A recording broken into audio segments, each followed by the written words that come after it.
Beliau, Nah, saat ini internal PBNU sedang gaduh, sedang ruwet nah, perkara tambang ini. nah.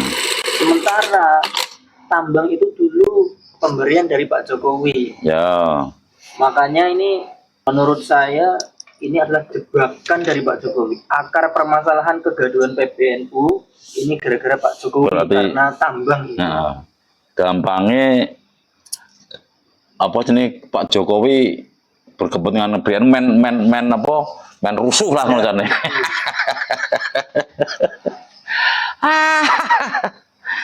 Lah kuwi aku kena mikir dhewe iki yo ngantek kopior dasku ki ngantek kopior. Motek dasku kopior kuwi menyikapi wong kok punya pandangan ngono kuwi. Itu yang bikin ati Bayong dadi kopior. Masalah apa? Wong difasilitasi kan begini. Kenapa? Karena selama ini kan tambang itu kan dikelola oleh mafia kan begitu sih. Banyaklah maksudnya dikelola oleh mafia. Nah, ini itu kan dikarenakan di situ tuh kan banyak uangnya kan. Cuman kalau dikelola sama mafia kan jadi ini kan podo karo kan negara ini kasih makan bajingan kan begitu. Nah, si Jokowi ini saking cintanya sama NU, sama rakyat. Karena Pak NU itu kan banyak kontribusi membantu pemerintah kan begitu sih. Karena apa dengan adanya NU ini, wah, apa namanya organisasi radikal kan tidak bisa berkembang karena NU kan selalu bersatu dengan pemerintah. Nah, dan Jokowi melihat NU ini banyak kiai-kiai yang padahal banyak mencerdaskan anak bangsa, banyak membuat apa tuh namanya membuat negara jadi aman, dan banyak menghasilkan generasi-generasi yang benar-benar pro negara dan paham tentang agama. Kan jadinya kan tenang kan seperti itu. Nah, disitulah Jokowi memberikan apa itu namanya ya, memberikan satu, misalkan dia dikasih tambang, itu kan biar para kiai itu bisa ngurus tambang, gak cuma ngurus kitab. Jadi ya kalau tambang itu diurus oleh ahli kitab, itu akan berjalan dengan apa yang dimaukan dengan pemerintah. Karena apa? Hasil tambang itu banyak sekali kan, pajaknya masuk ke pemerintah. Nah, hasilnya itu kan bisa untuk mengelola NU karena organisasi ini udah apa namanya itu berpuluh-puluh tahun kan, tapi nggak pernah dikasih bantuan yang benar-benar kelihatan kepada pemerintah kan begitu. Nah, dengan dikasihnya apa namanya itu tambang, itu kan membuat para kiai nggak cuma bisa ngaji tapi bisa ngurus tambang. Nah, hasilnya itu biar untuk membiayai murid-murid yang sekolah di madrasah, sekolah-sekolah yang berbasis NU kan banyak sekali. Itu jadi biar pembiayaan itu ndak dari wali murid, ndak dari orang tuanya. Maksudnya itu karena apa? Sudah dibiayai dengan hasil tambang itu. Nah, yang Mbah Yong udah duga sebelum Mbah Yong udah duga sebetulnya. Itu etika Jokowi bagus apa enggak kan bagus, tapi Mbah Yong sudah menduga. Dikarenakan apa namanya itu duit, jangan-jangan nanti NU akan seperti ini. Itu Mbah Yong sudah menduga jauh dari, cuma enggak pernah Mbah Yong pikirkan, pernah Yong kemukakan. Nah, tapi pemikiran itu sudah ada karena biasanya orang kalau sudah urusan duit ini bisa menjauh kemana-mana, mengakhirnya seperti itu. Dari dulu kan tidak pernah NU namanya PBNU sampai ada muktamar tandil. Memang dulu pernah zaman era Gus Dur itu pernah ada agak rame lah. Tapi itu faktor pemerintah yang ingin merebut kekuasaan daripada Gus Dur kan begitu dulu. Tapi ini kan beda.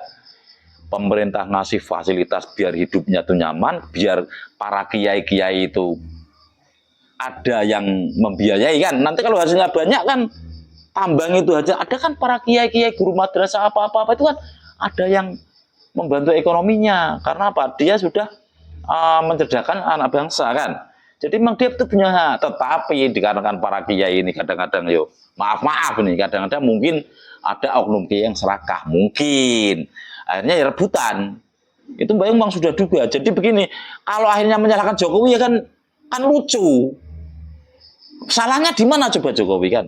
Sudah ngasih fasilitas tambang biar dikelola untuk mensejahterakan para kiai, para anak-anak sekolah itu, sekolah madrasah atau sekolah sanawiyah itu enggak kesulitan pembiayaan. Soalnya apa? Karena selama ini para kiai itu hanya benar-benar berjuang untuk akhirat lah, gambarnya kan begitu. Gaji dari ini kan tidak seberapa, pondok pesantren kan masih banyak perlu penghasilan kan. Dalam arti begini, bukan pondok pesantren perlu enggak, tapi dana kan perlu. Jadi kalau punya perusahaan sendiri tambang, itu kan ibaratnya kan organisasi itu hampir tidak modal kan, langsung dapat hasil. Itu kan begitu, itu saking baiknya Jokowi pada orang NU sebenarnya. Karena apa? Dulu kan pernah waktu NU di Pasrai Tambang itu kan orang NU begini, Pak Jokowi apapun yang terjadi NU selalu akan membiak Jokowi, kan begitu, karena saking terima kasihnya. Tetapi dalam pengelolaan muncullah otak-otak serakah, entah itu dari oknum kiai atau oknum tidak tahu. Tapi kenyataannya NU aja sampai mau ada NU tandingan kan, yang ini dijualkan, yang ini mau membuat KLB sendiri. Itulah dunia. Kita ini baru tahu ternyata ya para kiai pun ada oknum juga ternyata. Kalau sudah urusan duit, ini baru kita tahu kan. Tapi waktu itu memang bahasanya sudah sempat pikiran, jangan-jangan nanti ini dikasih fasilitas karena ada 1-2 oknumnya serakah, hanya terjadi pecah. Kenyataannya memang pecah. Tapi kalau di situ mau menyalahkan Jokowi ya lucu sekali.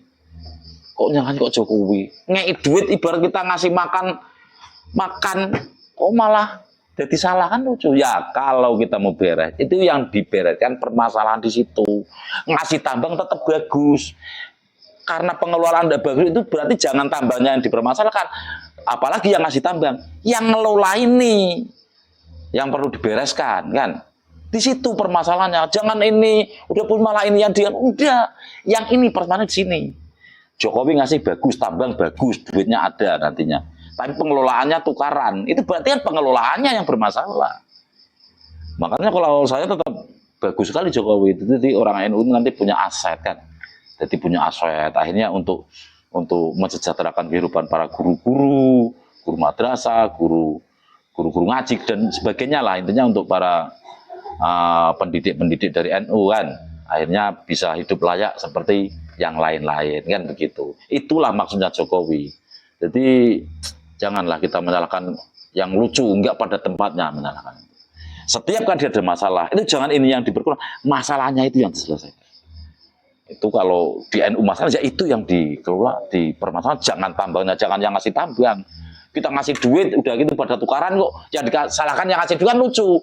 Permasalahannya nang opo? Ternyata ini mau lebih banyak, ini mau sedikit, ini mau menang sendiri, kan di situ masalah, bukan di sini. Saya ngasih, kan begitu. Oke, terima kasih ya. Mohon kalau saya gini, walaupun saya orang bodoh ya, saya orang bodoh dari segi agama ataupun ilmu kenegaraan, saya itu orang bodoh.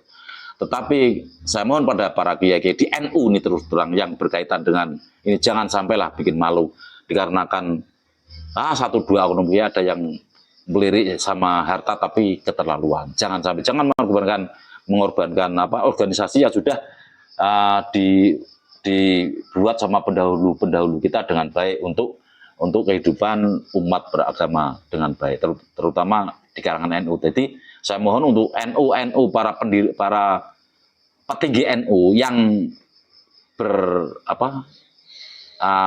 berseteru malah berpikir bahwa hidup Anda untuk akhirat. Nah, ada uang, ada tambang, ada apa, itu selesaikan dengan cara baik.